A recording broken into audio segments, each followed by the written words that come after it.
Sim. Eu acho que já está, porque eu estou vendo um recadinho aqui para mim, meetings não, como eles estão A agora. reunião está sendo transmitida agora em YouTube. Está preparando para a transmissão. Está preparando. Uhum. Eu estou com meu celular aqui aberto, você consiga acompanhar aqui.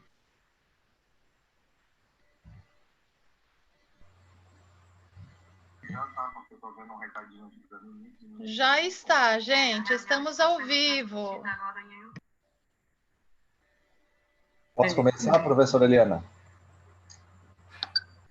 Sim. Então, boa noite a todos. Sejam bem-vindos aqui à nossa sala virtual do Instituto Atitude em Arrinça, de Florianópolis. Quero dar oficialmente agora as boas-vindas para a nossa professora Suzane Costa. Nossa gratidão por ter aceito o convite para esse bate-papo. E nós temos hoje, com certeza, um aprendizado que a cada semana que a gente vai completando, a gente está tendo outros insights, outros feedbacks das pessoas que estão nos acompanhando. E com certeza a cada live a gente vai mexendo um pouquinho mais, trazendo mais algum assunto para a gente perceber que essa ferramenta, essa tradição, esse instrumento, esse mapa chamado Enneagrama, faz com que as pessoas que, pelo menos uma boa parte das pessoas que adotam como uma ferramenta de trabalho profissional, utilizam também para o seu próprio crescimento, o que significa que realmente é uma ferramenta de autotransformação em primeiro lugar, e a partir daí sim serve como uma ferramenta extraordinária para trabalhar a gestão, para trabalhar a liderança, para trabalhar a educação, para trabalhar a psicoterapia, para trabalhar a espiritualidade. Então, realmente, é uma experiência bem bacana. Professora Suzane, gostaria então de dar nossas boas-vindas novamente. Se quiseres dar uma boa noite aí para a nossa turma antes de a gente te apresentar mais oficialmente, fique à vontade. Ok, Luiz, eu te agradeço o convite, muito feliz em poder colaborar. É sempre uma alegria a gente poder ajudar as pessoas nesse processo. Eu me sinto grata pelo convite. Tá? E acolha cada uma que vem nos acompanhando e que hoje está conosco. Obrigada. Ótimo. Gostaria também de dizer a todos que estão nos acompanhando, várias pessoas hoje conversaram com a gente durante o dia, que estavam ansiosos, esperando. A gente tem vários amigos nossos, viu, Suzane, que são ENEA tipo 1, aqui ligados ao nosso instituto, aos trabalhos que a gente faz também voluntários ali na nossa ONG sede, que estavam bem, ia ser a primeira vez que eles iam ouvir falar um professor que se caracteriza, que se identifica com o ENEA tipo 1. Então, realmente, a expectativa vai valer a pena, porque eu conheço a Suzane. Ah, Suzane é minha professora também, porque a Suzane, vou apresentar ela aqui um pouco mais oficialmente para a turma que não conhece a Suzane. A Suzane Costa já está, depois ela vai falar um pouquinho para a gente como começou no Enneagrama, mas está desde 1996 já em contato com a ferramenta do Enneagrama, estudando, ensinando. A Suzane também ingressou num trabalho mais direto no Instituto Enneagrama Shalom, nosso queridíssimo IES, do qual eu tenho a honra, a alegria de ser aluno, lá em 2007, e integra essa formação do Instituto, a formação do Enneagrama Instituto, chama FESH, Formação Enneagrama Shalom, que tem trabalhos tanto em vários lugares do Brasil e também em Portugal. Também a Suzane também participa da equipe aí do IES ligado aos trabalhos de uma outra ferramenta fantástica chamada Renascimento. Também é associada da IEA, que é a Associação Enneagrama Internacional. Além do Renascimento Enneagrama, também trabalha com outras ferramentas maravilhosas. Estou vendo aqui constelação familiar, Reiki e também o Laboratório da Consciência, que é uma ferramenta desenvolvida dentro das pesquisas do próprio Instituto Enneagrama Shalom, envolvendo Enneagrama e também as constelações familiares. Professora, muitíssimo obrigado e vamos ao assunto que a turma está ansiosa aí, porque diz que o tipo 1 é um tipo que muito interessante, com muitas facetas, né? Mas antes da sim. gente entrar propriamente no tipo 1, especialmente nesse ponto que a gente vai abordar hoje, que é a transformação do vício emocional na virtude, na paixão na virtude, conta pra gente como é que foi o teu primeiro contato com o Enneagrama E também já vou acrescentar já a pergunta que a gente faz logo em seguida, para a gente ganhar tempo. Como foi o primeiro contato, onde é que começou a tua paixão pelo Enneagrama? E também qual foi a primeira reação que tu teve, né, o impacto, quando tu descobriu o teu Enneagrama tipo 1? Então, Luiz, eu conheci o Enneagrama num momento muito, eu diria, que me favoreceu muito uma cura necessária naquela ocasião, né?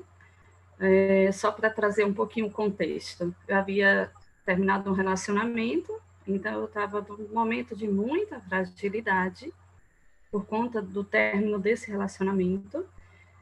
E nessa ocasião eu trabalhava, já conhecia Padre Domingos, do trabalho pastoral com a juventude na minha paróquia. Então não tinha absolutamente nenhuma ligação com o Enneagrama, sim com o trabalho pastoral, junto aos trabalhos da igreja propriamente, né? E eu lembro bem que foi numa situação, a gente estava numa quermesse, que uma quermesse é uma festa lá da própria igreja, uma festa paroquial. Sim, sim. E eu lembro que ele percebeu a minha tristeza, ele percebeu que eu não estava bem. E olha que coisa, ele foi sensível a isso, como bom tipo 8, mas foi sensível a isso. Isso é um dom que o Domingos tem, o coração dele é de fato bem grande.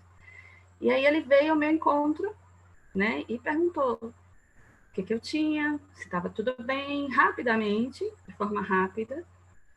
E nessa pequena conversa, eu pedi para conversar com ele como padre, como sacerdote, porque eu não estava nada bem, né? E a partir daí eu lembro bem dessa situação, me marcou profundamente. Eu lembro que nessa conversa eu mais chorei do que falei, porque o processo estava bem doloroso para mim na situação. Sim. E aí ele me ofereceu, na situação, a gente teria um curso lá na comunidade, tipo assim, eu conversei com ele numa quinta-feira, se não me falha a memória, e o curso seria no final de semana seguinte. E ele disse, eu quero que você venha fazer esse curso. Eu acho que esse curso vai te ajudar bastante, para você entender por que você está sentindo esses incômodos e essas dores. E eu aceitei o convite. Realmente foi muito libertador. A palavra que eu uso sempre é essa. Eu tenho um olhar muito claro da Suzane antes do Enneagrama e a Suzane depois do Enneagrama. Certo. Existia um processo de clareza interna muito intensa, que me possibilitou fazer um olhar mais claro diante daquilo que eu estava sentindo, não só naquele momento, mas na vida toda. Os incômodos, no meu caso, tipo 1, tem uma dor central de insignificância muito grande, e naquela situação eu estava vivendo a dor bem clara de abandono, né? Pela situação que se apresentou. Então, para mim, não existiu um impacto doloroso, muito ao contrário, foi um impacto libertador. A sensação primeira foi, nossa, tem pessoas que sofrem como eu sofrem, né? Tem pessoas que sentem esse peso, tem pessoas que sentem assim como eu sinto.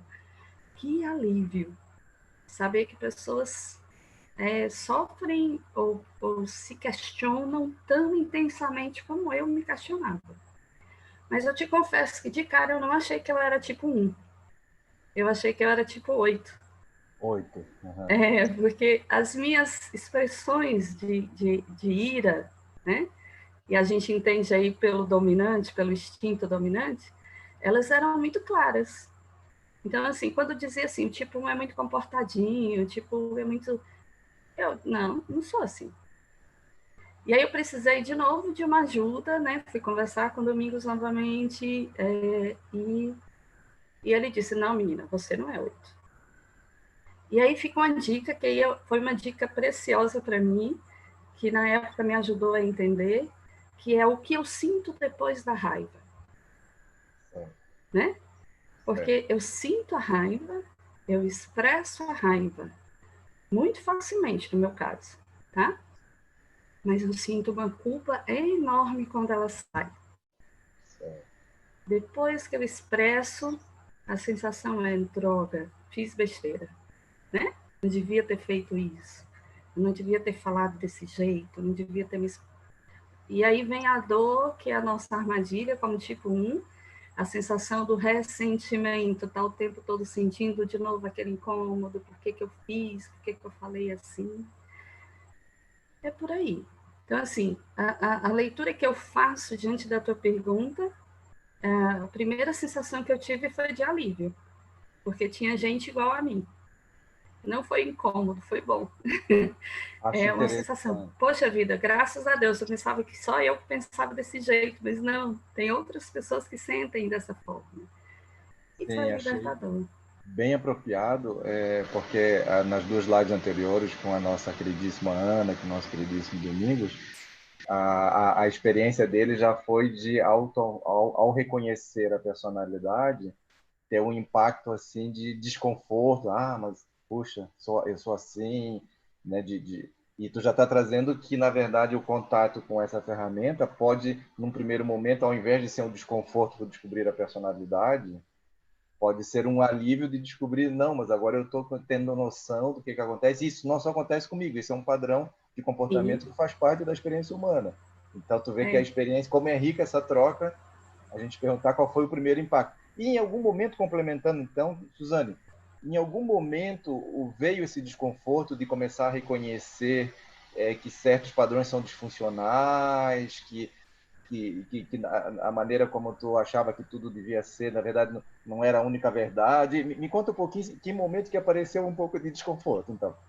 pronto, o desconforto veio, no meu caso, bem depois, quando eu comecei a caminhar.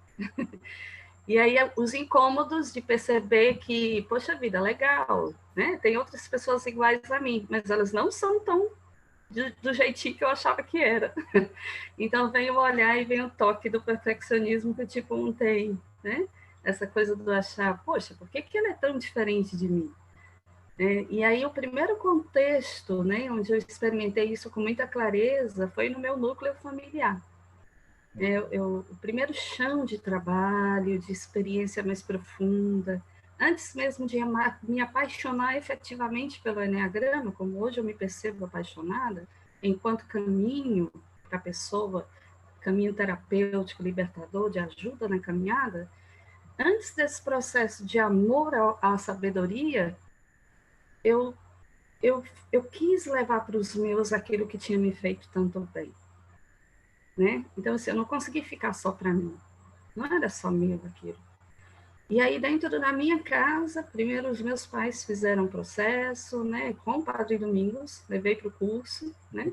Depois um casal, um irmão que já era casado fez com a esposa, minha irmã que estava como noivo na época também fez. E aí, assim, eu fui trazendo para dentro de casa. E aí, no meu chão de realidade, eu sou de uma família grande, né, somos 10 irmãos, eu comecei a fazer um processo mesmo de leitura dos nossos comportamentos familiares a partir dessa sabedoria. E aí a gente começou a dialogar. Eu fiz durante 3 anos um grupo mensal de crescimento com o Enneagrama, com os meus irmãos. Olha, Né? E foi uma riqueza. Ainda hoje a gente sente os benefícios desse trabalho. Hoje a gente não faz mais esses encontros pontuais, mas a gente está sempre compartilhando. Quando algum deles entra em processo mais doloroso, a gente para um pouquinho e o diálogo, o chão de diálogo, de ajuda, é a sabedoria do Enneagrama. Né? Então, quando eu sei que aquele meu irmão é um tipo 9, eu vou ajudar a partir da leitura de um tipo 9. O que pode ajudar um tipo 4? Também vou ajudar aí. Um tipo 3. Luiz, eu tenho na minha família os 9 tipos.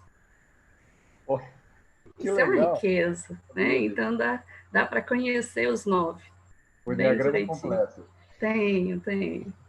Né? E aí eu consigo fazer essa leitura de uma forma bem próxima, bem real. Né? E eu sinto que isso é de uma ajuda espetacular, incrível. O que tu estás trazendo, Suzane, também como novidade para essa nossa terceira live, dessa nossa maratona 9 e meia Semana de Amor por Você, que a gente está aí incentivando as pessoas a olharem para dentro, né? E em vez de buscar tanto lá fora, buscar mais em si, trouxesse uma coisa muito interessante, que acredito que muita gente que está nos acompanhando aí deve estar pensando, puxa, mas se é uma ferramenta que está me auxiliando, por que não, de repente, provocar né? A constelação familiar também, assim, e tu dizendo, levou o pai, levou a mãe, e eu tive uma experiência semelhante também. Eu também tenho levado enneagrama, meus filhos já identificaram também, se eu tenho 2 filhos, o Lucas é tipo 9, assim, é tipo 5, e a mãe e o pai não foram fazer num curso, mas eles leem um pouquinho, a gente fica brincando, assim, né?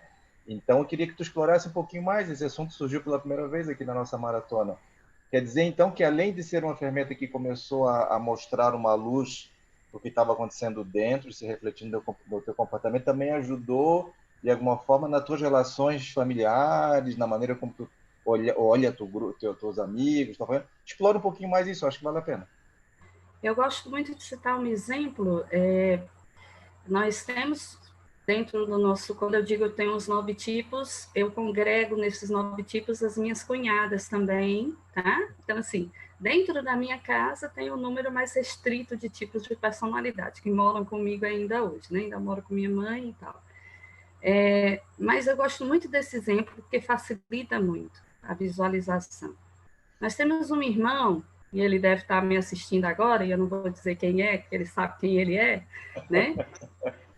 Nós temos um irmão que tem a personalidade tipo 9, né? E a gente sabe que o 9, a gente viu semana passada com a Aninha, quando ela compartilhou, tem um movimento de fuga de conflito, né? Então, quando existe alguma situação conflituosa, quando existe alguma dor, alguma situação onde eu vou ter que resolver alguma coisa mais caótica, mais estressante, o movimento do tipo 9 é fugir desse processo, né? É um movimento instintivo e natural.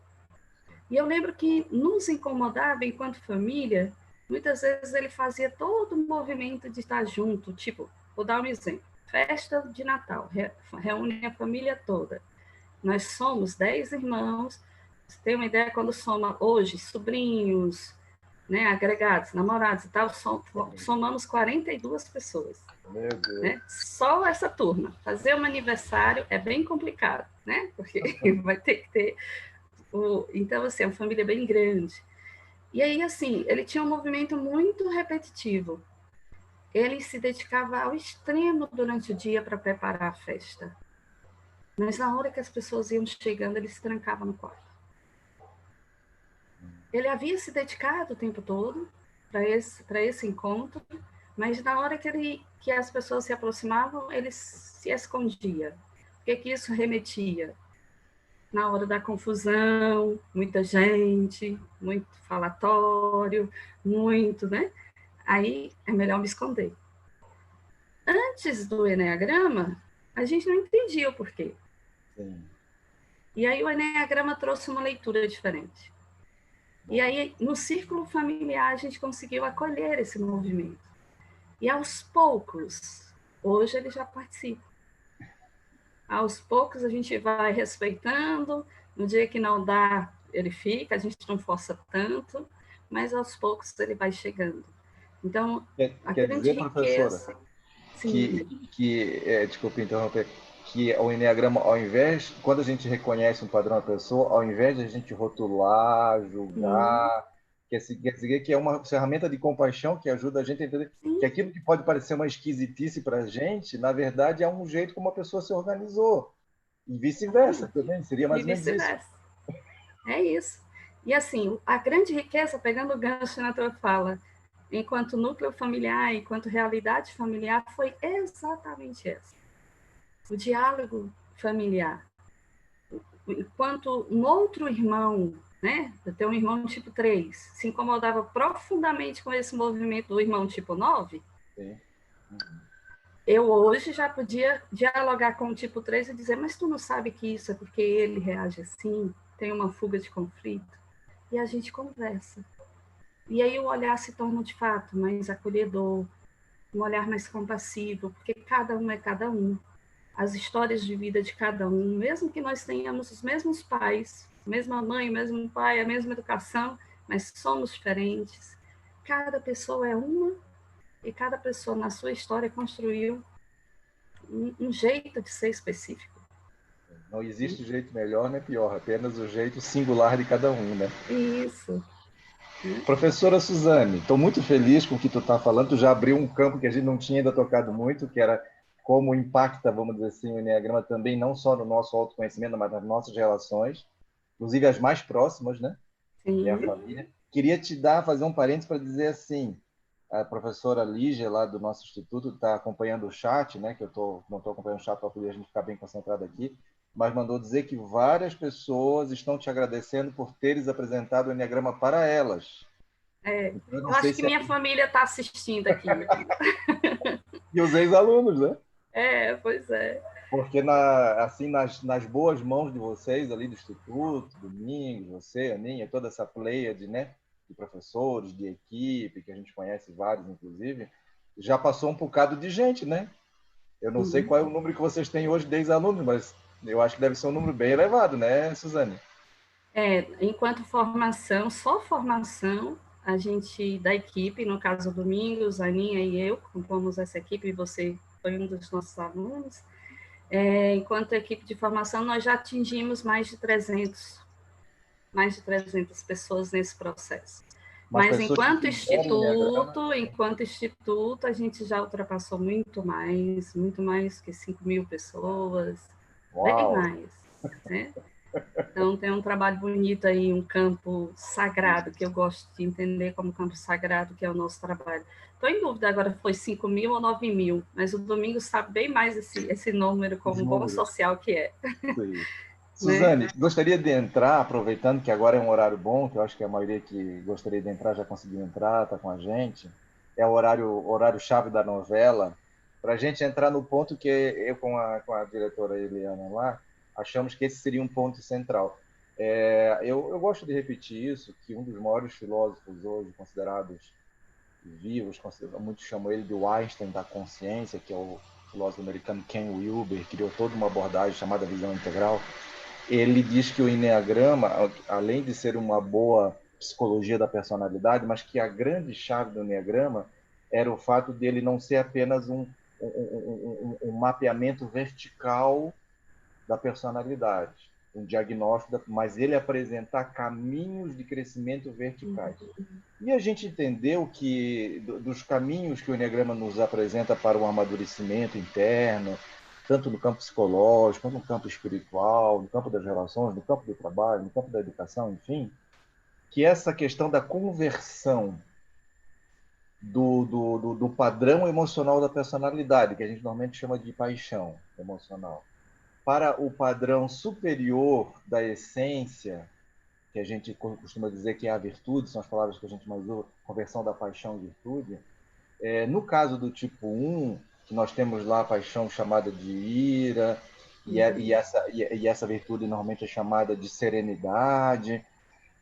Para você, a nossa queridíssima Suzane, como você vivencia esse movimento de surgimento dessa virtude? Como é? Você se esforça para que essa virtude venha? Você se abre? Você acolhe a ira para que a virtude tenha? Explica como é que é aquilo que não está no livro para a gente. Como é que tu vivencia isso na prática?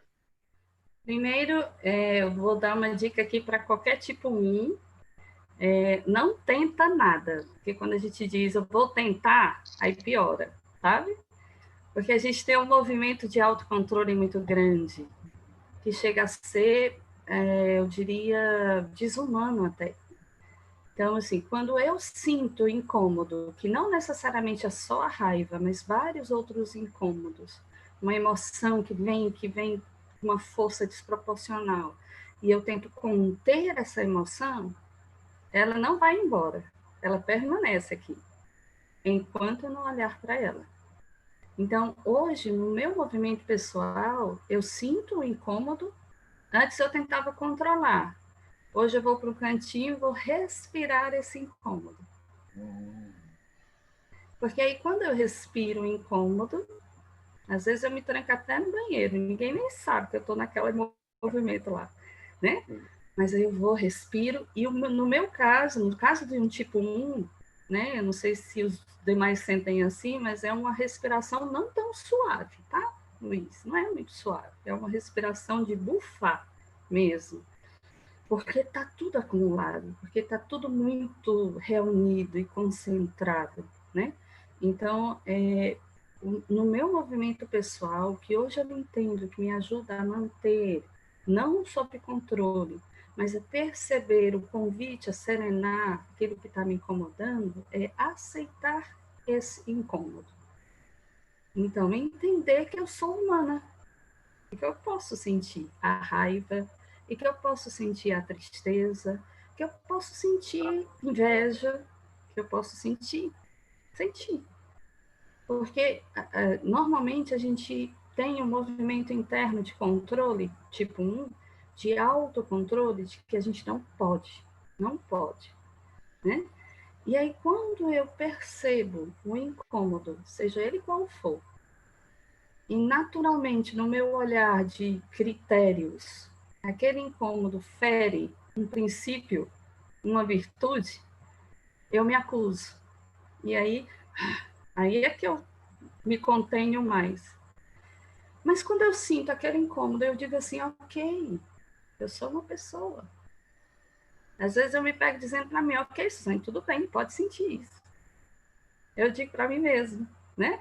Porque é como se eu tivesse uma segunda, aquela sensação dos dois eus existe de fato, viu? Para o tipo 1. É como se tivesse uma segunda pessoa o tempo todo dizendo, cuidado, não vai fazer isso, menina, tu tá fazendo errado, né? Então, hoje eu já converso com essa vozinha incômoda.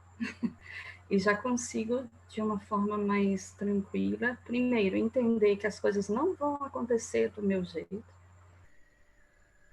porque a gente tem uma tendência de querer que as coisas aconteçam perfeitamente, como a gente entende que é o jeito certo de acontecer.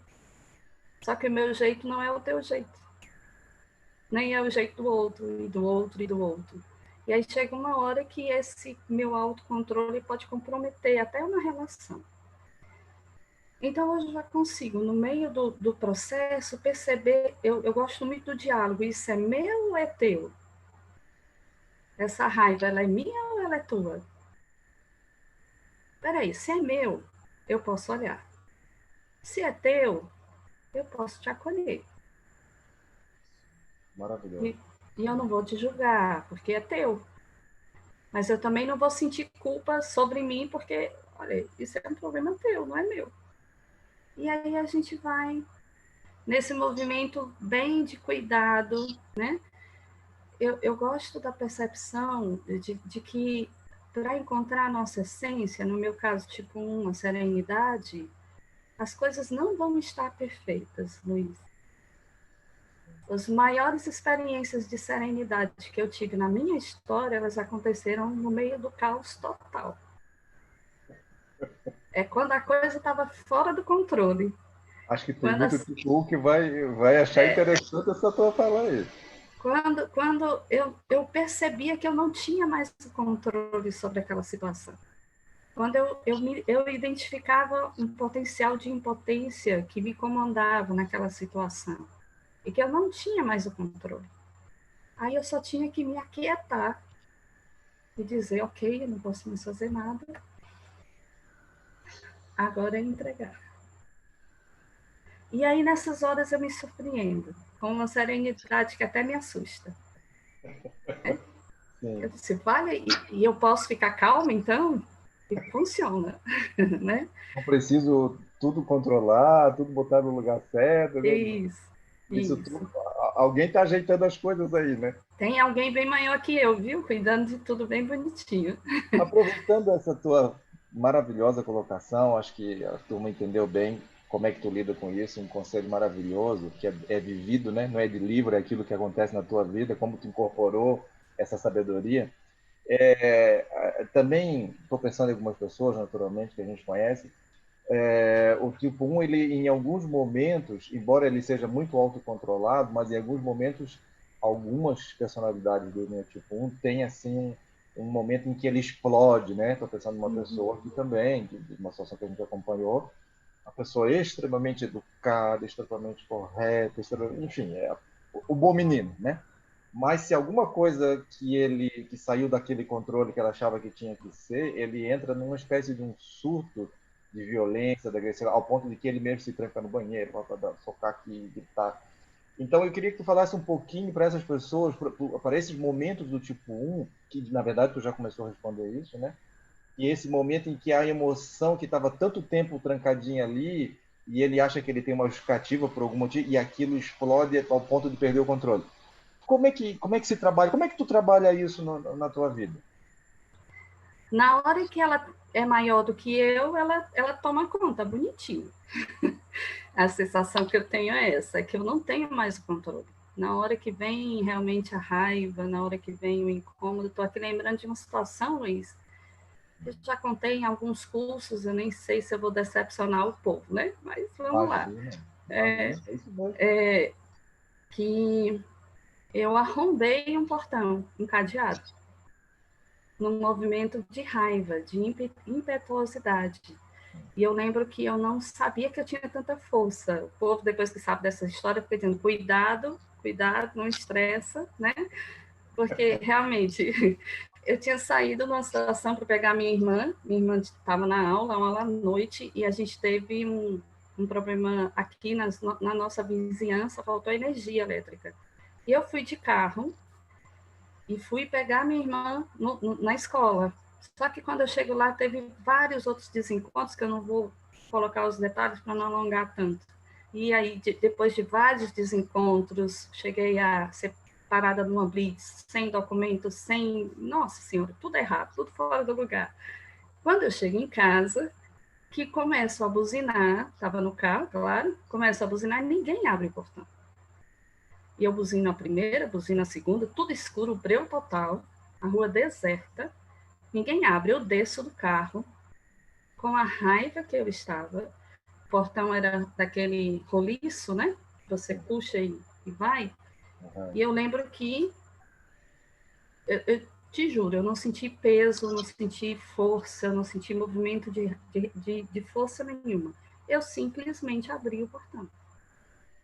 E entrei com o carro e fechei o portão. Quando eu já estou dentro de casa, meu pai, naquela época ainda vivo, meu pai chega e diz, minha filha, como foi que você abriu esse portão? Abrindo, né, pai? Abrindo o portão. Eu já com muita raiva, já estourando de raiva. É claro que ninguém veio abrir o portão. E é claro que eu não aguentei abrir o portão, né? E aí ele disse, minha filha, eu tinha fechado o portão estava com cadeado. Não estava que eu abri. E pronto. Meu pai é tipo 1 também, né? E aí, 1 com 1, né? Quem é que vai ter mais razão? Naquela situação, eu tive a razão. E o papai se calou, né? Mas depois que a energia voltou, lá vai a gente resolver, o papai ficou cismado, né? Como um bom tipo um teimoso, também foi lá atrás. Lá chega ele com o cadeado rompido. O cadeado ficou uma bandinha para um lado, uma bandinha para o outro. Eu realmente arrombei o cadeado. E se você me perguntar que força foi aquela, eu não sei que força foi aquela. Foi raiva, né? Então, assim, existe realmente um movimento de explosão da raiva, né? E quando a gente manifesta isso para as pessoas, e de fato a gente manifesta com o povo de casa, e um povo muito amado, de verdade, viu? A gente ama mesmo. Quando a gente manifesta, no primeiro momento, vem muito alívio. Vem, de fato, muito alívio.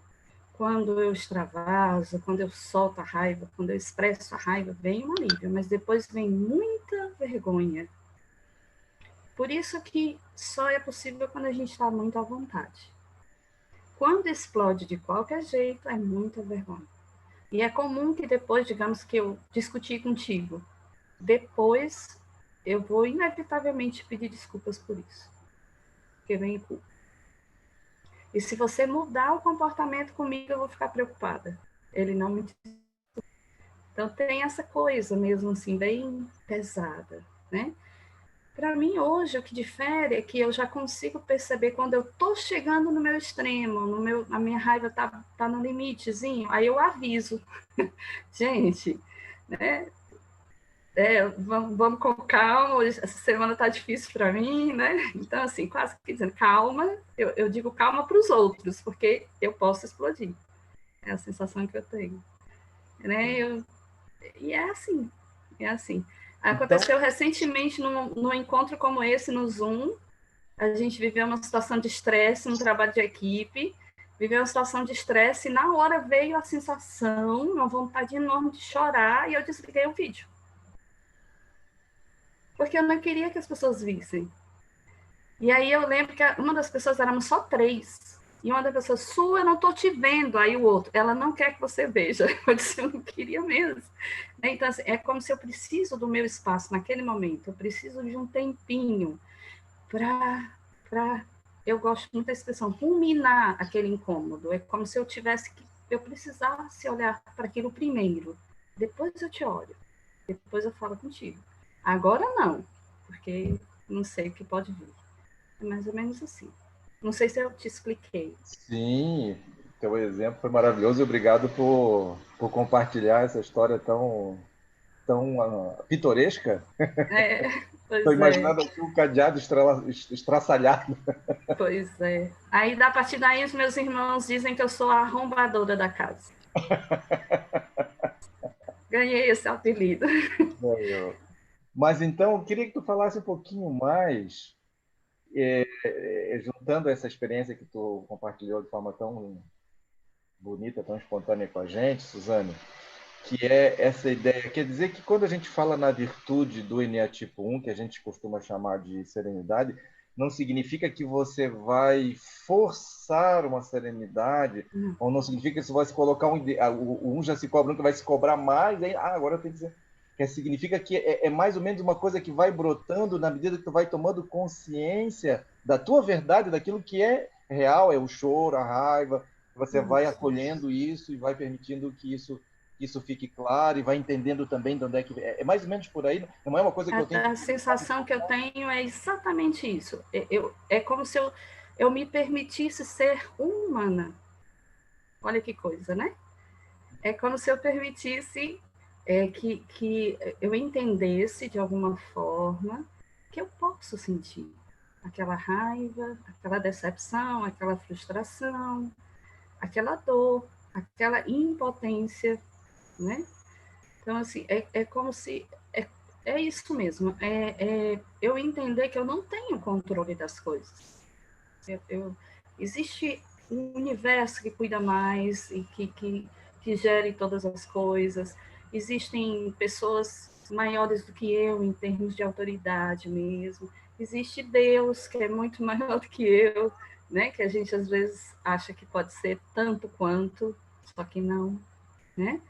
Então, assim, para mim, as grandes experiências de percepção da serenidade, hoje eu percebo claro. Hoje várias pessoas chegam para mim dizendo assim, a tua voz traz calma. Eu digo, vale, nem eu percebo, né? É um movimento muito... Quando eu estou bem à vontade, é assim que eu sinto mesmo, né? Quando alguém vem ao meu encontro enquanto terapeuta, quando alguém me procura, eu sinto que o melhor que eu tenho a dar para ela é essa serenidade. Ó. Me emociona. Porque é como eu trago para o colo. É como eu cuido. É com a serenidade. Não tem outro jeito. Né? É isso. Sim. Vamos respirar. Essa emoção é a emoção da essência, né? Porque É, quando a gente começa a falar nela, ela também começa a mostrar sua verdade, sim. sua existência. Que lindo, Suzane. Obrigado. Obrigado. Ó, isso aí é o mais bonito que a gente pode, em algum momento, falando dessa ferramenta que nos encanta, é mostrar que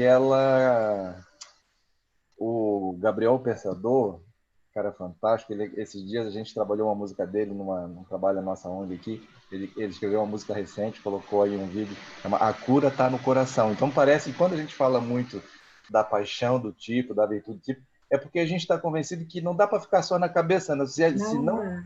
não descer para o coração, fica aquela coisa daquela erudição, né? A gente vê em alguns caminhos, até psicológicos, terapêuticos, até espirituais, que é uma erudição, uma sofisticação, né, um intelectualismo, e parece que o Enneagrama nos convida a perceber que é preciso permitir que a gente sinta essa emoção, porque essa emoção ela é transformadora, é uma pureza que vem da nossa criança. Aproveitando falar da criança, já que está nessa energia tão boa, a gente diz no Enneagrama que o caminho das flechas é outro grande caminho de crescimento para a gente, né? Vamos explorar um pouquinho, enquanto tu respira aí. Tá tranquilo já. Como A diria, gente se controla muito rápido já. realmente é esse de tudo, né? Como diria aquela música maravilhosa da nossa formação, é bom estar aqui. Então é bom É estar aqui. muito bom, é sim. Então, na nossa abordagem no Enneagrama, a gente costuma dizer que o ponto coração, ou às vezes chamado ponto criança, ou ponto de essência, do Eneatipo 1 é o ponto 7, do qual eu sou um representante. Uhum. Sim. Então, me fala um pouco da tua experiência, que a gente também está aprendendo mais profundamente com esse grande avanço que o Enneagrama teve nos últimos anos, e eu repito sempre a honra de estudar com vocês em Fortaleza, no IES, no FEST, né? Que a gente está descobrindo que lá nesse ponto de essência de cada eneatipo, também tem uma criança ferida, embora lá também tenha a nossa criança divina, a nossa essência, o nosso melhor, né? Então, se descreve que o tipo 1, quando ele consegue fazer conscientemente, permitir esse movimento na flecha 7, lá em direção ao ponto 7, ele pode experimentar tanto a dor da criança, mas também pode experimentar, vamos dizer assim, a alegria, a leveza dessa criança. Me fala um pouquinho como é que é essa criança aí da Suzane. Pronto. Eu acho que a leveza que eu percebo nesta criança, que eu já identifico muito claro, é a leveza do ser assim e gostar de ser assim. Né? Eu sempre gosto da ideia, Luiz, porque eu lembro, eu tiro por mim mesma, né? Quando eu fiz o processo, logo no começo de caminhada, eu ficava espantada, disse assim, poxa, eu via as pessoas tipo 7 e eu dizia assim, eu nunca vou conseguir ser assim, né?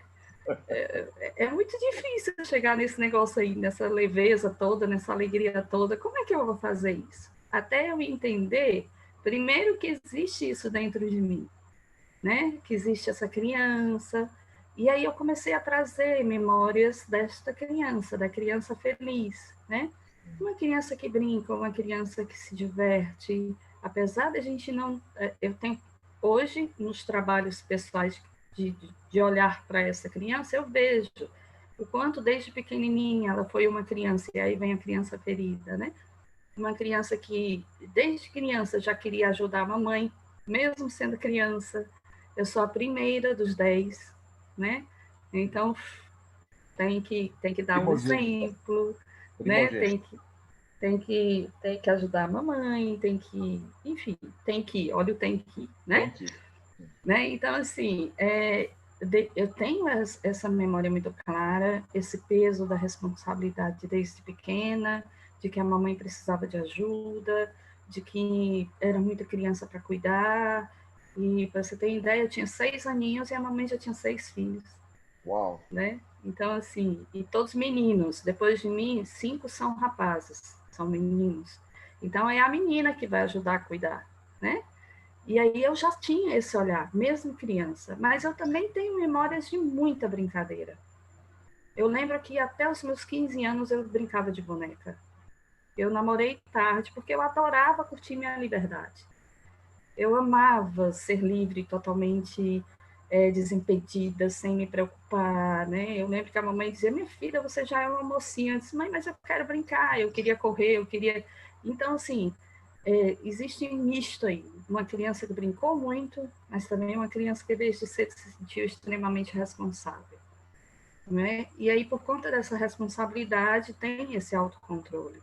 Tem um movimento. E no meu caso, o que eu noto bem claro, o que eu ganho e o que eu percebo de sintomas, né, de marcas positivas da criança 7.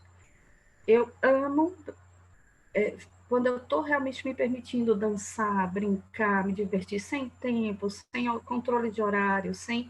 Nossa, é extremamente relaxante. Né? Sem me preocupar com o que você está pensando, com o que você está dizendo, se não tem ninguém me julgando, se não tem ninguém me acusando, isso é bom demais. Então, vem esse movimento de liberdade, espontaneidade muito natural. Né? Em contrapartida, eu também noto que quando eu estou muito estressada, vem dispersão, falta de foco, que também são características do tipo 7. Né? Vem muita dispersão, vem cansaço mental, a cabeça pesa pra caramba. Eu estou no movimento de dispersão do 7. Então, eu tenho luz e tem sombra aí nesse ponto. Né? No caso da nossa essência, e aí vem o caminho do olhar de consciência, o olhar de consciência, no caso do tipo 1, vai lá para o ponto 4. O 4, sim. É quando eu equilibro essa criança, que tem luz e sombra, com o meu adulto, que também tem luz e sombra. E aí eu sinto um prazer incrível. por saber fazer o que tem que ser feito e bem feito na hora que tem que ser feito, mas também por curtir a vida bem curtida na hora que tem que ser curtida. E aí a gente equilibra as duas coisas e vai ganhando leveza. Achei incrível porque tu conseguiu, né, tu fazer um resumo, coisas que a gente estuda tanto tempo, lê horas e tal, desse movimento do como a gente na espontaneidade, né? Então, eu vou só aprofundar um pouquinho mais, porque eu acho importante, foi bem apropriado, para as pessoas que já conhecem um pouco o Enneagrama, estou tomando conhecimento agora por esse tempo, que esse movimento, vamos voltar um pouquinho ao movimento na direção do ponto de essência. Uma coisa que tu falou, nós temos dois movimentos de flecha, né? No movimento que a gente chama do ponto de essência, que também chama ponto do coração, ou ponto da criança, ali não tem só essência no sentido que não tem só luz. Mesmo nesse ponto, porque quando a gente retorna para esse ponto, é como se a gente retornasse mais fundo dentro de nós, em busca dessa criança feliz, que esse registro, essa criança divina, que às vezes a gente também chama, essa pureza, essa natureza fundamental da nossa essência, da nossa existência infinita, conectada a tudo, ao universo. Essa consciência oceânica que as crianças têm, né? Mas lá também tem uma criança que também passou por privações. Então, quer dizer que, mesmo quando a gente vai em busca da nossa essência, vamos chamar até da nossa alma, né, do nosso espírito, também tem uma sombra ali que a gente tem que. Um deserto que tem que atravessar em direção ao oásis. Então, esse ponto ali para vocês, no 1, como é que ele para ti, quando vai de 7, tem esse movimento meio dúbio, tem o deserto, tem o oásis, mas eu tenho que atravessar um deserto, não tem jeito. Não tem jeito. Né? Sempre vai ter luz e sombra, sim, né? E no caso do tipo 1, o tipo 7 primeiro me traz essa luz, no primeiro passo, né? No primeiro movimento, é muita luz que eu enxergo, né? Eu enxergo muita leveza, muita alegria, vontade de brincar.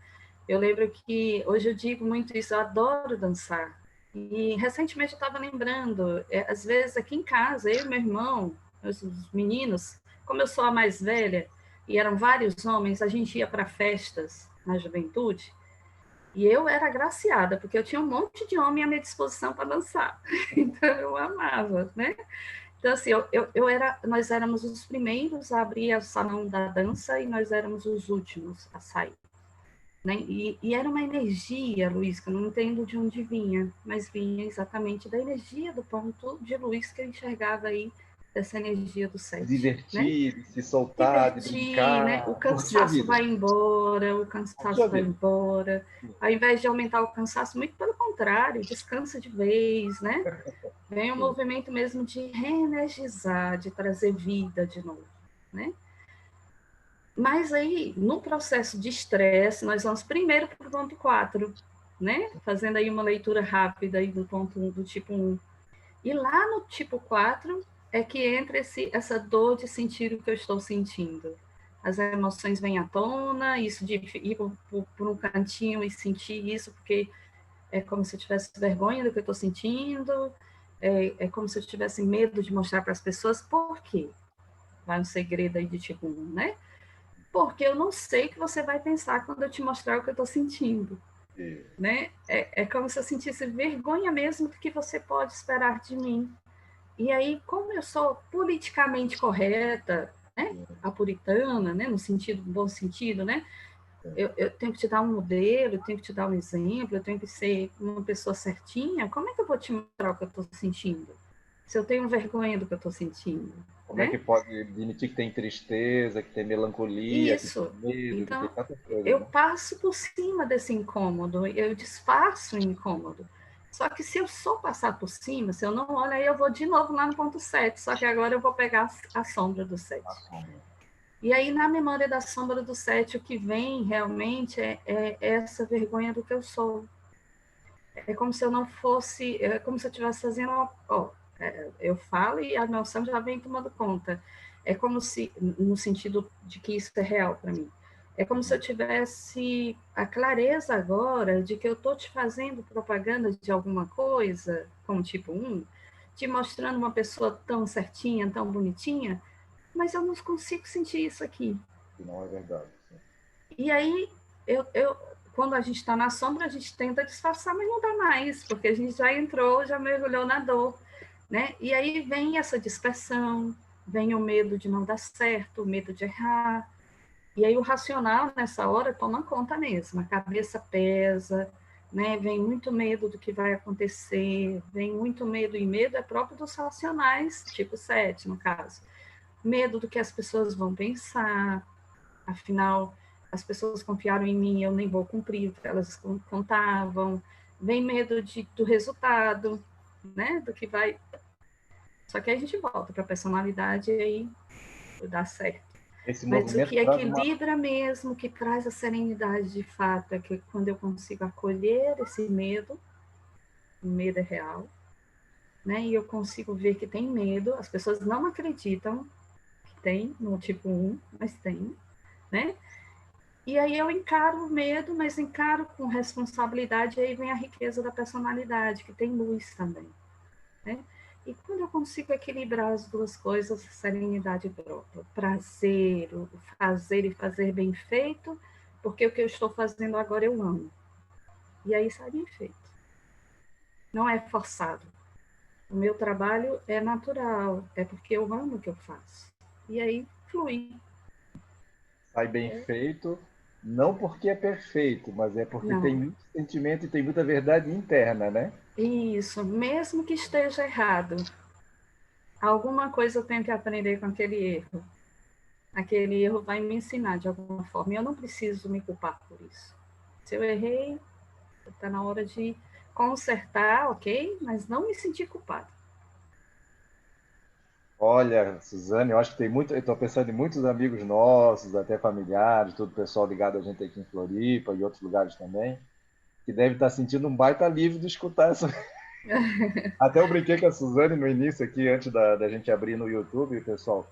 E até dizer, pô, a Suzane, a nossa live aqui está mais parecida com aquele movimento tão bacana que os nossos irmãos evangélicos fazem, que dizem que eles vão dar um testemunho. O engraçado é que a gente acaba. E é um testemunho, não deixa de ser, né? Eu estava um pouquinho ansiosa hoje, mas aí eu vou dar uma deixa que acabou ajudando, né? Como a gente está nesse processo do curso que você já falou, a Aninha está até aqui, sabe como a gente tem trabalhado esses dias, o trabalho me relaxou, olha que coisa, né? Relaxou nesse sentido. A ansiedade que eu poderia ter, porque eu não sabia muito bem o que seria hoje à noite. Não vou dizer que não tive ansiedade. Sim. Quando eu parei o trabalho, que eu fui me arrumar para estar contigo, aí veio a ansiedade, né? Mas aí a gente respira, a gente para, medita um pouquinho, né? Para um pouquinho e deixa fluir.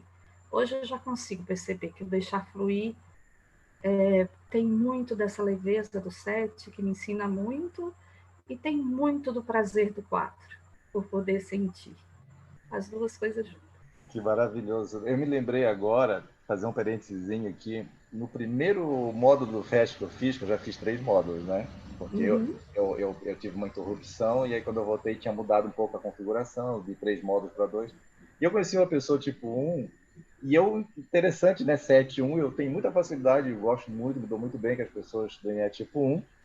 Eu não lembro mais o nome dela, mas era uma moça, acho que até de Fortaleza, e eu brincava com ela e dizia assim, não, você tem que aprender que é primeiro o prazer. Aí ela dizia assim, e depois o trabalho. Eu dizia, não, primeiro o prazer e depois o lazer. Ah, O é trabalho. prazer e lazer, né? E ela É, achava que segundo era outra, não, assim, o primeiro o prazer, depois o lazer. Aí depois. Então é muito lindo esse trabalho. Deixa eu, antes de a gente fazer uma pequena pausa, tá. para a gente, algumas pessoas perguntaram algumas coisas, fizeram umas manifestações. Queria só para fechar esse ponto, que a gente até não tinha explorado a questão das flechas nas outras lives com a Aninha e com o Domingos, mas me fala um pouquinho do ponto 4, porque nos primeiros escritos do Enneagrama, até na primeira formação que eu fiz com o Urânio, a gente sempre se falava muito no início do ponto de estresse. Então, então o tipo 1, quando ele está estressado, ele vai lá para a flecha 4, e aí lá ele fica melancólico, aí vem aquela emoção, aí ele fica triste, aí ele fica sentindo um monte de emoção, né? E fica com aquelas características, vamos dizer assim, do ENEA tipo 4. Mas hoje tem um grande avanço nessa ideia de que tem sombra e luz tanto no nosso ponto principal, quanto nas flechas, quanto nos movimentos todos que a gente faz. E esse ponto lá, que antigamente a gente falava que era um ponto de estresse, hoje a gente fala que é um ponto de consciência de que lá daquele ponto, no caso do 1, lá no ponto 4, ele consegue enxergar tanto a sua personalidade que está lá no ponto 1, quanto enxergar a sua criança, a sua essência que está lá, mesmo a ferida ou a feliz que está lá no 7. Fala um pouquinho mais para ti, como é que funciona na tua cabeça e tu trabalha na prática essa ideia de que o 4 é um ponto de consciência para ti? Como é que funciona isso? É sempre bom deixar claro que o nosso ponto de consciência, ele nasce depois de um processo. Então, antes de chegar ao ponto de consciência, eu sofria a sombra do 4. O estresse, vamos dizer assim. O estresse, né? Então, eu fui lá, mergulhei no poço profundo da dor do tipo 4. E aí, quando a gente não tá legal, que é o ponto de estresse do tipo 1, a gente mergulha mesmo na sombra do 4. E aí vem quase uma sensação de depressão mesmo, Luiz. É uma morbidez, uma não vontade de sair do canto, uma tristeza que assola, uma sensação de que ninguém me ama, ninguém me quer. Tudo isso a gente sente, todas essas sensações. Ninguém me pergunta como é que eu estou, ninguém sabe. Meus irmãos estão me ouvindo e sabem do que eu estou falando, né? Ninguém quer saber como é que a gente está, vem toda essa dor. Os irmãos e os amigos mais próximos já perceberam esse movimento, né? Hoje, a grande diferença que eu percebo é que, ao identificar essa tendência de ir lá, né, cair no ponto 4, e aí, por isso, é importante tomar consciência, ao identificar, eu já consigo sair do buraco antes de cair um pouquinho, né? Então, quando eu noto que o sintoma está vindo à tona, aí eu já dou um passinho atrás. Eu gosto dessa ideia do passinho atrás. Como se, opa, peraí, tem alguma coisa me incomodando aqui. E aí eu vou para um processo terapêutico que eu aprendi com a minha terapeuta, que é um caderninho. Eu tenho um caderninho, ó, tá até aqui pertinho. Bem bonitinho, da menininha. Eu uso né? também. E aí, nesse caderninho, eu falo com essa criança. Lindo isso. Eu Falar com a converso com criança. essa dor, né? E eu pergunto, e eu deixo que ela fale também. Eu não só me comunico com ela, mas eu espero que ela se comunique comigo, né? Eu paro um pouco, eu solto tudo que eu estou sentindo, eu escrevo tudo o que estou sentindo, e normalmente quando eu releio tudo aquilo, naturalmente uma resposta da criança vem, a minha criança, eu mesma, é como se eu fosse fazendo uma leitura, uma conversa interna comigo, com a criança, e aí eu consigo voltar para o meu ponto de equilíbrio, no caso a minha zona de conforto, que é o meu ponto 1, tá? Fazer uma leitura do que o ponto 7 pode me trazer enquanto leveza também. E aí o ponto 4 vem como esse ponto de equilíbrio, sim, onde eu consigo olhar para os dois pontos, o adulto e a criança. E eu já conversei, já dialoguei com a criança, e eu já entendi o adulto. Né? Hoje, terapeuticamente, eu trabalho com esse olhar para a criança. Né? Então, assim, eu acho muito importante a gente conversar com a nossa criança interior, com o que ela tem a oferecer, o que ela quer nos dizer, qual é a dor que ela está sentindo. E só eu é que vou poder cuidar dessa dor. Por melhor terapeuta que você seja, e eu seja, eu vou poder ajudar a pessoa a encontrar essa criança, mas só ela vai poder conversar com a criança dela. Eu só posso dar dicas. Né? E aí o ponto 4 vai ser, então, esse ponto de consciência nesse sentido, mas ele só consegue ser ponto de consciência depois que eu assumi, que eu percebi os sintomas do estresse anterior, que eu identifiquei também sintomas de sombra lá no ponto 7, da minha criança também ferida, não só a criança feliz, né? E que eu fiz esse olhar de consciência, e que eu notei que dentro de mim tem adulto e tem criança. Então, é como se eu desse o passo atrás. Opa! E aí eu dou um passinho atrás.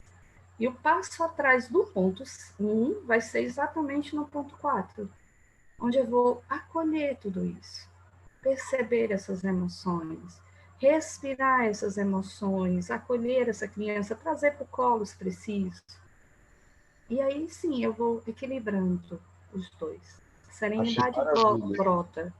Maravilhoso a forma como tu sintetizou, Suzane, porque até para mim caiu algumas fichas aqui, essa ideia de que sem trabalho, se a gente não investir no nosso trabalho interior, naturalmente, quando a gente vai para o ponto do estresse, vai para a sombra daquele ponto, ou seja, no quarto vai afundar nas emoções, e para quem está Isso. sempre controlando a emoção, de repente a emoção vem, toma conta, bagunça tudo, e desarruma a casa toda. Mas o trabalho interior, a benção do trabalho interior, com o Enneagrama ou com outra ferramenta, mas o Enneagrama dá clareza desses movimentos, né? Dá mais lucidez para a gente caminhar nesse universo interior. Eu posso ir lá no 4 de um movimento diferente no 4, como consciência, tomar consciência dessas emoções, e em vez de afundar nelas, não, o que está me dizendo essas emoções, né? Porque é tão bonito, o que é o meu coração? Aí, tem a minha criança. Eu acho que tu resumiu, eu não vou nem falar mais, porque eu não quero, porque realmente, ainda bem que essas lives não estão gravadas, depois a gente pode disponibilizar. Deixa eu falar um pouquinho antes da gente partir para o encerramento, que a gente já tem 1 hora e a Suzana está cheia de trabalho, para variar, tipo, um gosta de Tá trabalhar. tranquilo. O nosso irmãozinho daqui de Floripa, grande amigo João Carlos Linhares, nosso João, dizendo assim, uma coisa que me intriga nos movimentos em ego do tipo 1, que é a coisa da teimosia, da persistência, muitas vezes persistência no erro. Aí ele complementou assim, quando em essência procura ponderar, entender e não persistir. Onde ocorre essa mudança na dinâmica do dia a dia? Aí o Sandoval, nosso querido professor também do Instituto, dizendo, brincando aqui, dizendo que o ponto 4 é o melhor ponto. É, O João também dizendo acima de que tu tá achando linda, tu tá sendo uma boa representante, né? Tipo, mostrando que também um também é lindo, também é espontâneo, também é verdadeiro. O Sandoval dizendo que as partilhas estão cada vez melhores. A gente tem várias manifestações. Mas não que sei se bom. tu quer dar uma palavrinha para o João antes da gente partir para o encerramento. Vamos falar um pouquinho do trabalho do Atitude, do trabalho do Yes, e fazer uma pergunta final, que a gente não quer passar muito de 1 hora. E isso aqui, esse comentário do João, que ele é tipo 1, nosso amigo. Uma coisa me intriga nos movimentos em ego do tipo 1, que é a coisa da teimosia, da persistência, e muitas vezes persistência no erro. Fala um pouquinho para nós disso. Pronto. Na verdade, é a sensação interna do tipo 1, eu tenho razão, né? Então, assim, normalmente eu já me percebi muitas vezes nesse movimento. Se tu me pede uma ajuda, eu vou e te dou ajuda, eu te dou o conselho a partir da leitura que eu faço da tua. Você compartilhou a tua dúvida e eu te dou o conselho a partir do meu olhar, né? O que eu sinto que era melhor para você. Mas de repente você não concorda com o conselho que eu te dei. E aí eu vou dizer, tá bom, tudo bem, faça como você quiser. Mas, inevitavelmente, aconteceu aquilo que eu tinha previsto. Pode esperar, eu vou te dizer, eu não te avisei, né? Essa sensação da persistência, né? Porque, gente, Eu eu tenho razão. sei o que eu estou falando, então me escuta, né? Eu sei o que é melhor para você. Isso acaba sendo um peso, tá, Luiz? Eu acho que existe, de fato, esse movimento, né? Existe esse, né? Eu vou trazer aqui um olhar que me ensinou muito, que eu aprendi muito com essa situação. Meu pai, como eu já citei, é tipo 1, né? Era tipo 1. Ele faleceu há 2 anos. Hoje eu já falo de uma forma mais serena dessa partida dele, né? A gente até uma vez chegou a compartilhar um pouquinho sobre essa experiência, né? Mas uma coisa me chamou sempre a atenção. O papai sempre foi um homem que buscou fazer tudo muito correto, muito coerente, mas ele tinha essa coisa durona, né? Essa teimosia aí do tipo 1, né? Essa coisa assim bem radical, que tem que ser assim, que não sei o que, e era autoritário, né? E era muito, né? Era o dono da casa, né? Então ele que era a autoridade, a pessoa, a figura a quem a gente devia obediência, de fato, né? E foi quem conquistou tudo que a gente, muito do que a gente tem hoje, né? E eu lembro que uma coisa me marcou muito, né? Ele passou 5 anos num processo de passagem, que eu chamo de passagem hoje, né? Então ele foi adoecendo aos poucos. E as primeiras coisas que ficaram muito claras e que me ensinaram muito enquanto tipo 1, ele foi perdendo o controle da situação. Primeiro ele entrou numa dificuldade financeira em que foi obrigado a fechar a firma. Por ele não fecharia, mas nós, os filhos, achamos por bem que ele deveria fazer. E aí veio um processo, que aí vai o processo para o 4, um processo depressivo muito intenso, onde ele se percebeu no fundo do poço, de fato, sem o controle da situação. E aí, gradativamente, ele foi, por maiores cuidados que nós tenhamos buscado, foi processo natural, né? Enfim. Mas uma coisa eu aprendi nesse processo. Teve um processo gradativo, onde ele foi gradativamente sendo moldado para amolecer esse controle. Não tinha mais como ter controle.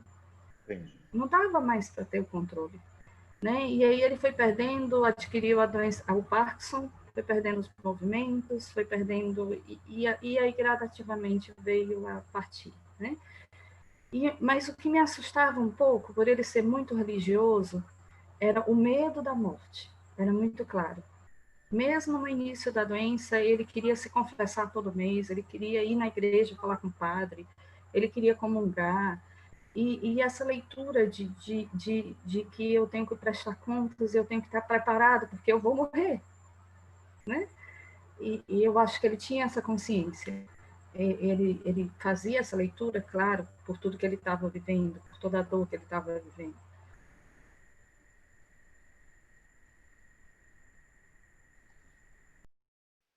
Suzane, tu ficou sem microfone. Não sei se tu clicou. Alô? Estou aqui. Agora sim. Agora voltou. Pronto, pronto. Então, assim, mesmo com todo esse processo de dor que ele estava vivendo, aos poucos, gradativamente, ele foi acolhendo essa impotência. Né? E a gente, os que estavam mais perto, né, aqui que moramos com ele, a percepção que a gente fez no final era o quanto o olhar dele transparecia a gratidão.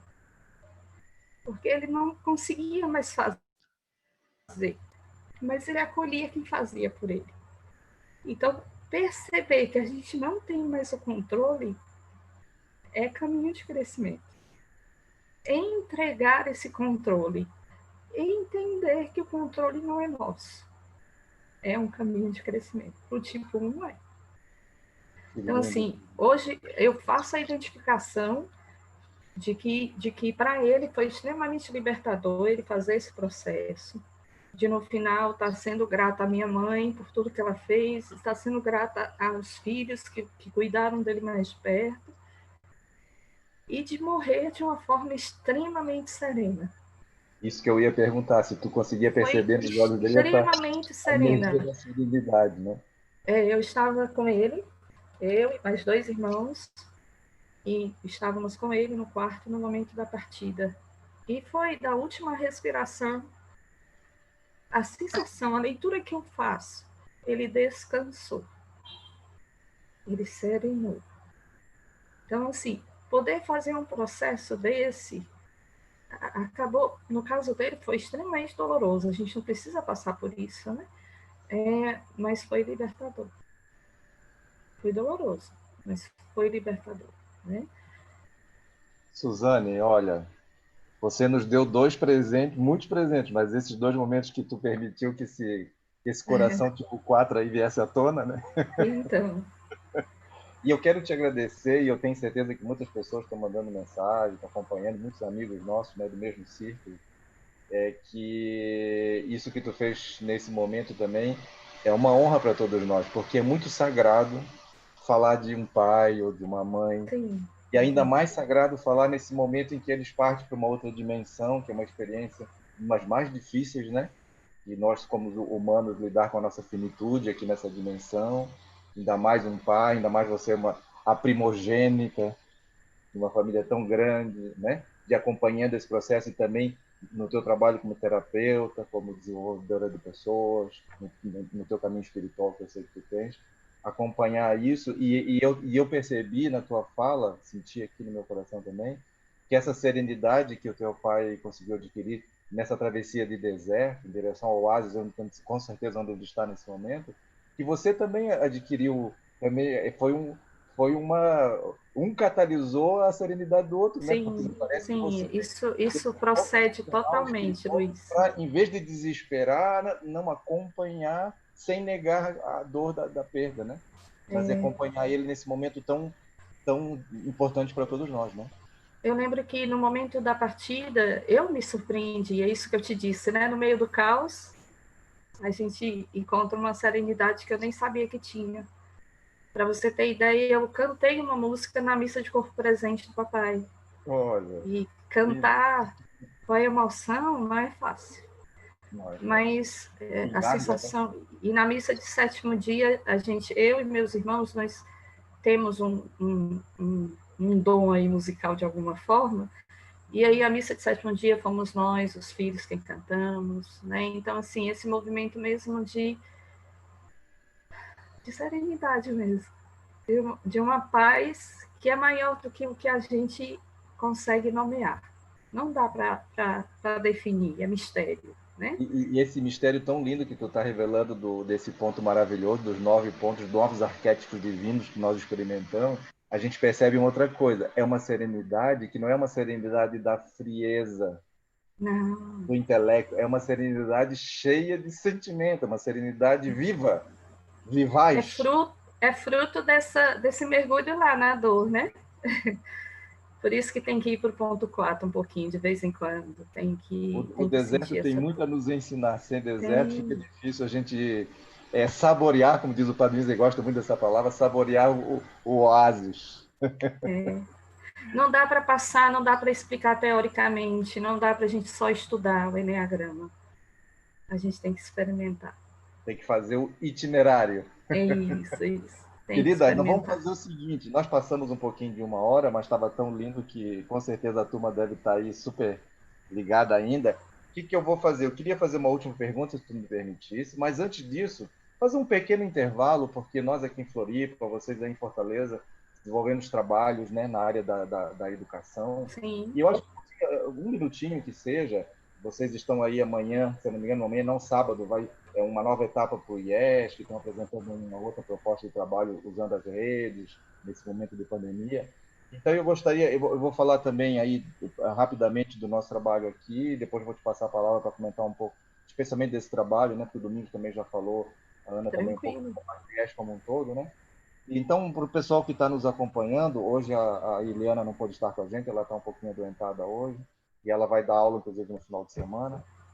Ela me pediu apenas para reforçar o convite que a gente tem feito para as pessoas que estão nos acompanhando nessa maratona. O Instituto se dedica especialmente à pós-graduação na área da psicologia. E o trabalho da Eliana, ela foi a primeira pedagoga no Brasil que montou uma pós-graduação em psicologia transpessoal, que é a chamada quarta força da psicologia, hoje reconhecida na maior parte das universidades do mundo. Então, o Instituto Atitude e Arrinça, aqui de Florianópolis, está iniciando uma nova turma. Inclusive, a turma 2020, apesar da pandemia, hoje a gente também usando muitas ferramentas online, começamos nesse final de semana a primeira disciplina da turma 2020, mas ainda tem tempo para quem quiser se inscrever, para quem quiser verificar como é que faz essa pós-graduação. A pessoa precisa ter graduação, mas a graduação é aberta em qualquer área, porque aí a pessoa vai ter várias ferramentas para desenvolver seu trabalho como terapeuta, como educador, como administrador, enfim. Então, como artista. Então, pessoas de diversas áreas podem fazer. Essa pós-graduação ela se caracteriza com uma série de ferramentas nesse campo que a gente chama de transpessoal, e inclusive o nosso querido Enneagrama, onde eu já trabalhei com a Eliana muitos anos atrás, parei um pouco com a docência, agora esse ano eu retornei. Então, essa próxima turma, eu vou ter a honra de ministrar também a disciplina do Enneagrama, que é apenas uma disciplina, é uma questão introdutória do Enneagrama, que é muito mais amplo, mas que já ajuda para quem está entrando nesse campo terapêutico ou está querendo se aprofundar, se especializar, conhecer essas diversas ferramentas que com certeza vão ajudar. Nós temos comunicação não violenta, arte terapia, danças circulares aí, e uma série de outras ferramentas que o IES também trabalha. Então, quem quiser, a gente tem aí as redes sociais, YouTube, site, Facebook. Eu vou dar um telefone, que é o nosso WhatsApp, que eu acho que fica mais fácil se alguém estiver nos escutando agora, quiser anotar, só mandar uma mensagem pelo WhatsApp do Instituto Atitude, então é 48 9 9900 6002. Vou repetir, o WhatsApp 48 9 9900 6002, Instituto Atitude em Rinça, pós-graduação em Psicologia Transpessoal. entre em contato conosco, nem que seja só para a gente fazer uma amizade. Professora Suzane, nos diga um pouquinho, faça um pequeno merchan, então, antes da gente concluir, dessa proposta nova, desse curso virtual, da Escola Digital de IES. Fale um pouquinho para a gente. Pronto, o curso é Eneagrama da Transformação, a gente vai estar inaugurando uma plataforma nova, uma plataforma online, né? E a gente vai apresentar, são 15 módulos com o Padre Domingos, sempre os encontros vão acontecer com ele, tá? São 15 módulos que acontecerão numa sequência de 8 sábados. O primeiro sábado é só no período da tarde, depois a gente se encontra durante 7 sábados, manhã e tarde. Né? E aí tem temas diversos, tem assuntos diversos, o programa está bem bonito, está muito rico. Não é um curso para preparar a pessoa como o seu, da formação, não é para preparar o assessor em Eneagrama, até porque uma preparação nesse sentido exigiria um processo vivencial, onde a gente faz treinamentos, onde a gente faz feedbacks, e online isso não é possível. Mas ele traz um conteúdo riquíssimo nesse sentido, de preparação da pessoa enquanto melhor assistido na sabedoria do Enneagrama, tá? Então, a gente está na plataforma Escola Digital IESH.elore, acho que a Aninha vai colocar para mim, o Sandoval, que estão aí presentes, escola digital IESH.elore.com.br. Então, o curso começa já no próximo sábado, mas a gente ainda está recebendo inscrições, porque a gente sabe que a turma, às vezes, até porque agora que está sabendo, dá tempo, a gente está dizendo isso, dá tempo, procura a gente está à disposição, né, para fazer as inscrições, vai ser muito rico, a gente já está com uma turma bem bonita, já se preparando para os inícios, né, vai acontecer os encontros, né, vai acontecer assim como eu e você estamos agora pela plataforma Zoom, né? Então, a gente vai mandar link, a pessoa acessa, para isso tem que estar inscrito, né? Então, qualquer informação pode entrar em contato com a gente, quem tem o meu contato pode já falar comigo, com o Sandoval, com a Ana Maria, somos 3 pessoas que estão à frente desse trabalho, né? Não sei se a Aninha colocou lá No chat do YouTube, bota lá o telefone, o site. Então, gente, olha, antes de a gente fazer a pergunta final, quanta coisa boa, né, gente? Na verdade, tudo que a gente viu, já agradecendo a Suzane pelo presente que ela nos deu hoje, né? Ela veio inteira, né? Não veio só com a cabeça, não veio só com a professora, ela veio com a criança, ela veio com a filha, É verdade. veio com o pai maravilhoso. Foi lindo demais a conta, foi uma honra. E a gente vê tanta coisa boa acontecendo em um momento que a maioria das pessoas está precisando ficar mais em casa. Quem sabe tem que ficar mais na casa do coração, colhendo mais a sua criança, cuidando mais da sua família e aprendendo, né? Porque ó, nós temos aí a nossa pós, que a gente acabou de falar, que é uma pós-graduação, um curso certificado pelo MEC, para quem está buscando esse tipo de conhecimento, mais acadêmico, mas também com muita coisa vivencial. Temos aí um curso que o IES agora colocou à disposição online. Antes a gente tinha que ir para Fortaleza. Olha, gente, eu ainda falta fazer um retiro e mandar um vídeo para a Suzane. Mas a gente fica uma semana inteira lá, é imersão. Faz falta, né? Por isso que a gente diz que esse processo online é difícil, Luiz, que a gente possa considerar como um processo para ser assessor de Eneagrama, porque, como você mesmo já falou diversas vezes, nada como a gente estar junto, né? Fazer e participar do processo, fazendo essa conversa e essa ponte de aprendizado juntos, né? Mas A diante do desafio que equipe a gente só... está, né? A aprendizagem online veio para ficar e com certeza Pronto. a gente ficar E só para acomodado esperando reforçar, né? é o momento, a gente já acabou se adequando a esse momento, né? E estamos aqui aprendendo juntos, né? Só para reforçar, no curso, eu acabei não dizendo, a equipe vai estar também acompanhando os participantes, fazendo esse processo que a gente faz no FEST, que você conhece. No caso, não vai ser um processo de feedback, mas vão ser atendimentos, né, à disposição para atendimentos, para tirar dúvidas, para conversar, também terapeuticamente, né? Então, existem 3 pessoas da equipe, o Padre Afonso, a Aninha e eu, que vamos estar também disponíveis para atendimentos terapêuticos no processo do curso, para que a pessoa faça um processo também. Né? Só para concluir, antes de uma pergunta final, que está bem preparadinha aqui, querida, só para concluir, uma coisa que eu tenho conversado com a Eliane, aí todos os grandes leitores aí de tendência estão falando que nós estamos construindo, ou precisamos construir um novo normal, que é aquela ideia de que vai voltar ao normal tudo como era antes, e a gente nem quer que volte aquilo que não estava bom, aquilo que estava ruim, aquilo que não estava distorcido. Então a gente está num momento rico, muito dolorido, com tantas mortes, com tantas dificuldades econômicas, mas ao mesmo tempo também rico, né? Um momento de luz e de sombra. E eu penso que nessa área da educação, nessa área que a gente se dedica, da educação, do desenvolvimento humano, da psicologia, da espiritualidade, né? Eu penso que talvez a gente possa caminhar no sentido de que uma parte do estudo, a parte mais conceitual, mais intelectual, mais teórica, a gente possa disponibilizar através das ferramentas, o que facilita até ganha escala, porque muitas pessoas que não poderiam viajar, poderiam ter acesso, e aí reduzir talvez os encontros presenciais, a parte do encontro vivencial. Quando a gente vai para a parte vivencial, tendo em vista as dificuldades que a gente está enfrentando aqui para frente, a pessoa já vai com aquela bagagem, aquilo que já deu para estudar à distância, ela já vai com aquele conhecimento, já estudou, já fez a parte, né? E aí a gente pode reduzir esse tempo e reduz despesa, reduz custo e faz a parte mais vivencial, mais prática, exatamente nos encontros, vamos dizer assim. O encontro de primeira etapa, dentro do nosso processo de ciclo introdutório, a gente tem feito algumas experiências via online, e como é um processo mais teórico, ele funciona tranquilamente online. As pessoas se identificam, as pessoas encontram as suas características tranquilamente. Já quando entra no processo vivencial, de sentir, perceber, fazer o movimento, é que o presencial é importante. Mas isso a gente vai caminhando, né? Claro. Né? A hora que... A Suzane, para a gente concluir, olha, já temos aí, vai para 1h30 de live já. Suzane, né? A pergunta é assim: estamos no momento pandêmico, né? Na corona crise, um desafio que nunca tinha acontecido desse jeito no nosso planeta, o maior desafio da nossa geração.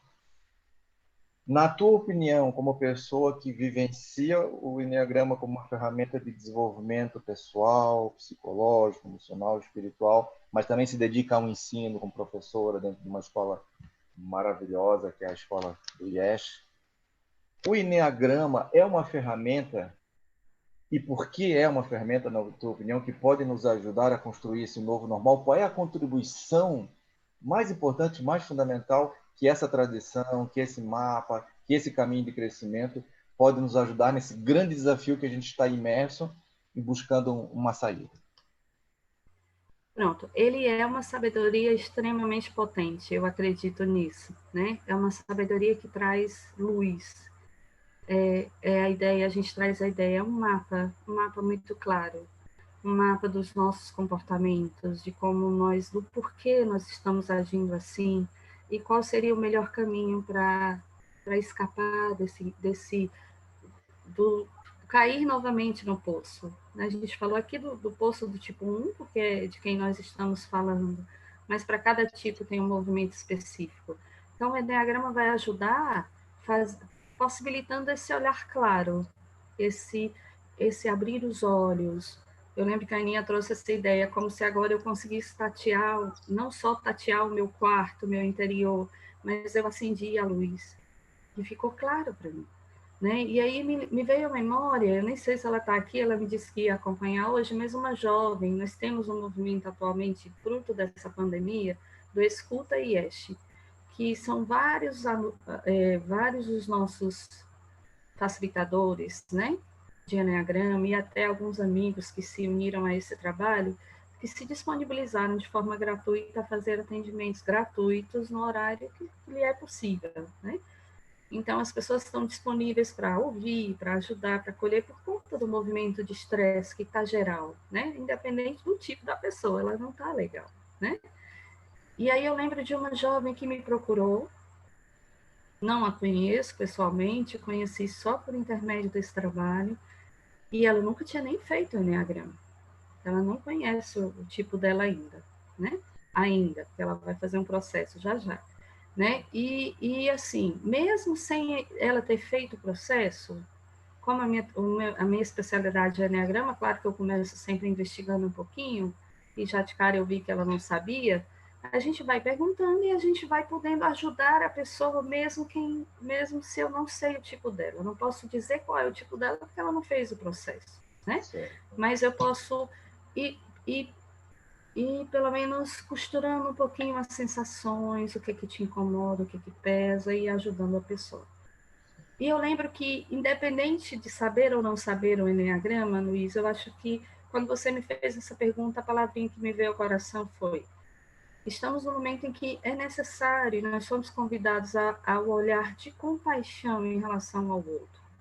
Eu vi pessoas durante esse processo de pandemia extremamente fortes, mas que se depararam com muito medo e que se identificaram em pânico e que adoeceram. Eu vi pessoas também frágeis que manifestaram sintomas, mas foram extremamente corajosos. Então, a gente se depara com situações e situações. Eu, particularmente, não perdi ninguém muito próximo, mas soube de várias pessoas bem próximas que adoeceram, né? E que venceram o processo, né? Então, tem muito a aprender com tudo isso. A natureza está falando, as pessoas estão falando, as pessoas estão se manifestando nesse convite ao cuidado, a um olhar de compaixão e respeitando, aqui em casa mesmo, alguns dos mais que estão dentro de casa, teve crise de pânico, né? E aí a gente tem que dar suporte. Eu, particularmente, não tive... o meu corpo, nos primeiros dias, eu senti realmente uma crise de estômago que eu nunca tinha sentido na vida, que eu sei que era medo, né? Que a gente entra em pânico. Mas a partir do momento em que a gente olha para isso e que acolhe isso, a gente vai fazer um processo de cura natural, né? Às vezes eu preciso de uma ajuda externa, às vezes eu preciso... Eu lembro que essa jovem que me procurou, a primeira frase que ela disse: me desculpa estar te dando trabalho. Aí eu: por quê? Eu estava com muita vergonha de pedir ajuda, né? E o medo de pedir ajuda, de dar trabalho para alguém em algumas situações. E hoje eu me sinto feliz. Ela vai estar fazendo o curso de primeira etapa agora com 2 amigos, agora esse final de semana. Eu estou curiosíssima para saber o tipo dela, né? Para a gente poder fazer um processo mais Avançar. específico, né? Mas eu acho que o Enneagrama vem mesmo como esse mapa, como uma luz que clareia esse meu interior e que me ensina até onde eu consigo, até onde eu não consigo também. E que eu sou convidada a respeitar isso que eu sou. Eu não preciso passar do meu limite. Ninguém está pedindo isso. Ninguém está exigindo isso, né?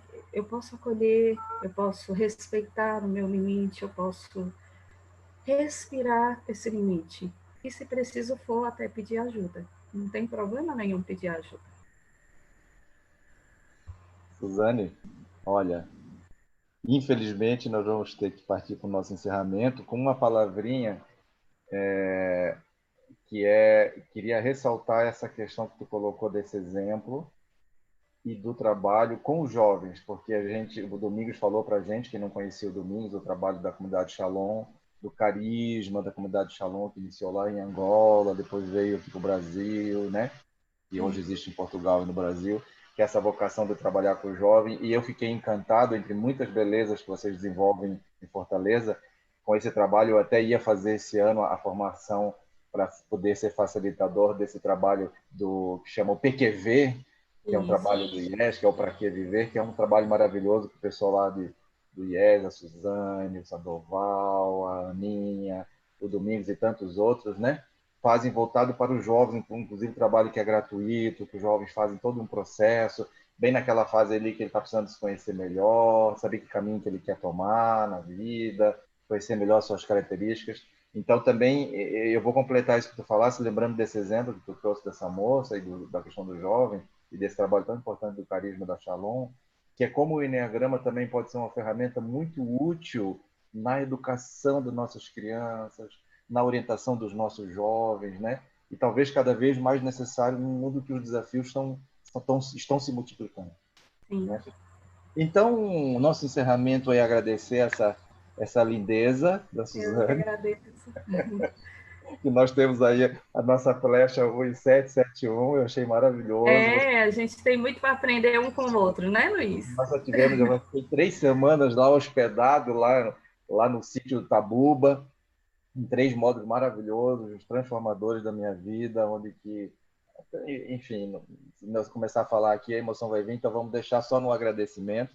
Dizer para o pessoal que no dia, agora 3 de julho, nós vamos ter também uma pessoa muito especial que a Suzane conhece, que é o professor André Prudente. Sim, maravilhoso. De Vai começar a Aracaju. falar dos tipos emocionais, né? Até então nós falamos dos instintivos. Hoje nós concluímos as nossas 3 primeiras semanas de amor por você, trazendo esses professores maravilhosos, falando dos 3 tipos instintivos, o tipo 8, o tipo 9 ou o tipo 1. Semana que vem, olha, nós temos 3 professores. Vamos iniciar no dia 3 de julho, o professor André Prudente. No dia 9 de julho, vamos ter o professor Márcio Schultz, que é outro grande trabalhador, grande pioneiro, que mora inclusive em Florianópolis, é nosso amigo. E no dia 16 de julho, volta de novo o IES com o Sandoval, que vai nos falar da beleza do 4, os desafios do tipo 4. Então, quero deixar o convite para todo mundo nos acompanhar, agradecer a todos que estiveram aqui, né? Shalom! Tá bom. Obrigada, Luiz. Obrigado, Obrigada. Suzane. Gratidão. Beijo para todo mundo. Fique com Deus. Obrigado, Beijo. querida. Obrigado Gratidão. mesmo, de coração. Tchau, gente. Tchau, Luiz. Tchau, tchau. Tchau, gente. Obrigada. Beijo para todo mundo. Boa noite. Boa noite.